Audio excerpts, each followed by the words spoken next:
Hello प्यारे बच्चों, welcome back to my channel Chanderi tuition classes में आपका बहुत बहुत स्वागत और वेलकम है। तो आज हम यहाँ पर समझेंगे एक बहुत ही इंटरेस्टिंग कहानी है और कहानी का नाम है बिना जड़। क्या है कहानी का नाम? कहानी का नाम है बिना जड़ का पेड़।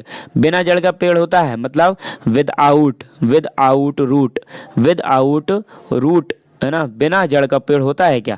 नहीं होता है, ठीक है। तो विथ आउट ऐसे लिखा जाएगा इसका, विदाउट रूट्स, है ना, विदाउट रूट। तो ये विदाउट रूट का कोई सा भी पेड़ ऐसा होता ही नहीं है जो बिना जड़ का पेड़ होता हो, ठीक है। तो ये कहानी है, बहुत ही इंटरेस्टिंग है, आप इसको सुनेंगे तो बहुत मज़ा आने वाला है। तो वीडियो को हम शुरू करते हैं। स्टोरी है ये आपकी, मज़ा आएगा सुनने में। तो चलिए हम वीडियो को स्टार्ट करते हैं। तो क्या लिखा है कि राजा के दरबार में एक सुपारी संदूक के साथ, क्या है, चलिए तो हम यहाँ पर इसको स्टार्ट करते हैं। क्या लिखा है कि राजा के दरबार में एक व्यापारी संदूक के साथ पहुंचा। उसने गर्व से कहा, महाराज मैं व्यापारी हूँ और बिना बीज या पानी एवं पानी के पेड़ उगाता हूँ। आपके लिए मैं एक अद्भुत उपहार लाया हूँ, लेकिन आपके दरबार में एक से एक ज्ञानी धनी है, इसलिए पहले मुझे कोई यह बताए कि इस संदूक में क्या है। अगर बता देगा तो आपके यहाँ चाकरी करने में तैयार हूँ। चाकरी करना मतलब कि नौकरी करना। और सभासद पंडितों, पुरोहितों और ज्योतिषों की ओर देखने लगे, लेकिन उन लोगों ने सिर झुका लिए। सभा में गोनू झा भी उपस्थित थे। कौन थे? गोनू झा। उन्हें उसकी चुनौती स्वीकार करना आवश्यक लगा, अन्यथा दरबार की जग हंसी होती। गोनू झा ने विश्वास पूर्वक कहा, मैं बता सकता हूं कि संदूक में क्या है, लेकिन इसके लिए मुझे रात भर का समय चाहिए और व्यापारी को संदूक के साथ मेरे यहाँ ठहरना होगा। संदूक बदला ना जाए, इसकी निगरानी के लिए हम रात भर जागे रहेंगे और व्यापारी चाहे तो पहरेदार भी रखवा सकते हैं। सभी मान गए और व्यापारी गोनू झा के यहाँ चला गया। रात भर दोनों संदूक की रखवाली करते रहे। रात कटनी थी, इसलिए किस्सा कहानी भी चलती रही। बातचीत के क्रम में व्यापारी ने कहा, मैं बिना बीज पानी के पेड़ उगा सकता हूँ।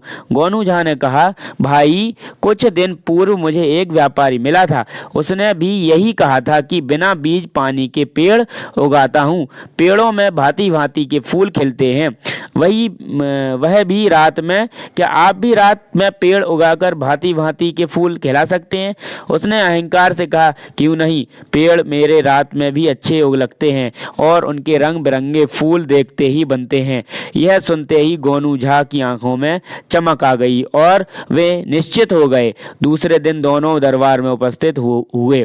गोनू झा ने जेब से कुछ आतिशबाजी निकालकर छोड़ी। सभा संसद झुंझला गए। महाराज की भी आंखें लाल पीली हो गईं और कहा, गोनू झा यह क्या बेवक्त की शहनाई बजा दी? सभा का सामान्य शिष्टाचार भी भूल गए। गोनू झा ने वातावरण को सहेज करते हुए कहा, महाराज सर्वप्रथम धृष्टता के लिए क्षमा चाहता हूँ, लेकिन यह मेरी मजबूरी थी। इसी में व्यापारी भाई के रहस्यमय प्रश्न का उत्तर छिपा है। इसमें ही बिना जड़ के भांति भांति के रंगों में फूल खिलते हैं। व्यापारी आवक रह गए। उसने सहमते हुए कहा, महाराज इन्होंने मेरे गूढ़ प्रश्न का उत्तर दे दिया, है ना। फिर उसने विस्मय पूर्वक गोनू झा से पूछा, आपने कैसे जाना इसमें आतिशबाजी ही है? गोनू झा ने सहजता से कहा, व्यापारी जब आपने यह कहा कि बिना बीज पानी के पेड़ उगते हैं और उनमें भांति भांति के फूल खिलते हैं, तब तक तो मुझे संदेह रहा, परंतु मेरे पूछने पर यह कहा कि रात ही में आपको यह फसल अच्छी लगती है, तब जरा भी संशय नहीं रहा कि इसमें आतिशबाजी छोड़ कुछ अन्य सामान नहीं होगा। व्यापारी मायूस हो गया। राजा ने कहा, व्यापारी आपको दुखी होने की जरूरत नहीं है, आप यहाँ रहने के लिए स्वतंत्र हैं, पर आप अपना कमाल रात में दिखाकर लोगों का मनोरंजन कीजिएगा। अगर प्रदर्शन प्रशंसनीय रहा तो पुरस्कार भी पाइएगा, पर अभी पुरस्कार के हकदार गोनू झा ही हैं। तो वीरेंद्र झा ने इसको डिजाइन किया है, मतलब लिखा है। अच्छी लगी स्टोरी?